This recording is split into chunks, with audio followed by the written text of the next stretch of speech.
Thế đi ban đây nhà không còn? Con ăn gì à? Tờ lộn xí hả? Tờ lộn bón. Dầu. Tờ lộn bón hả? Ôn chú chân nham mến. Ngay như gần. Ngay nhá. Nó sẽ lúa, nó lúa tao quanh bó hả?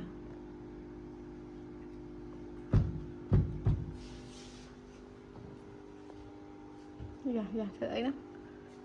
Côi với nó cũng cho chứ, thế lẹ là tóc á.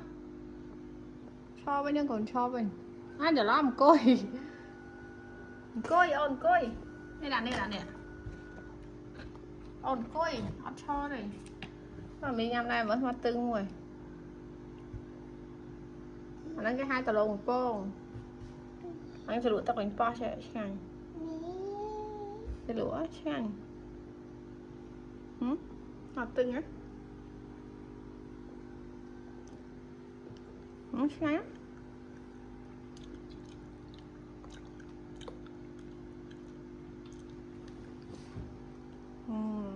Ngắm mì hả má?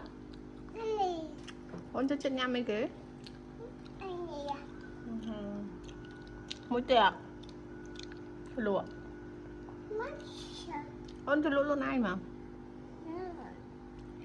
Cho lụa mà. Thế là lụa mà.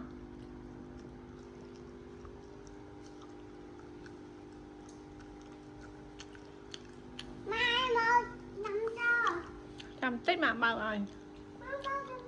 Ok. Nhắm tật á. Nhắm tật mày vô tật à.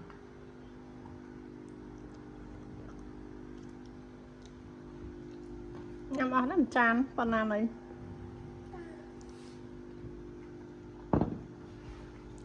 Mình nhắm chưa? Được rồi.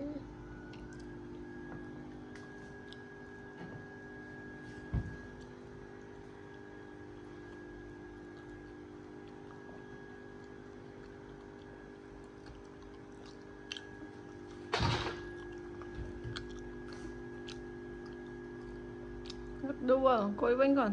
Cối, đây cối. Cối vinh ăn chó ấy.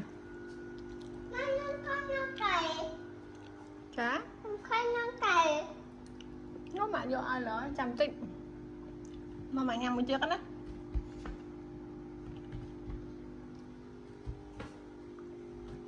Các bạn chơi đây tôi khi nó ăn môi ra coi. Mà ha là pư, chờ lơm.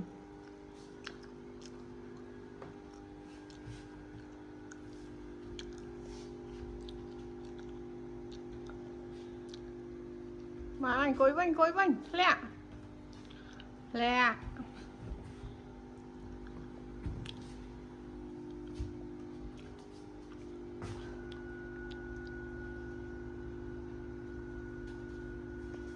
Bà này lẹ cối còn, ba này.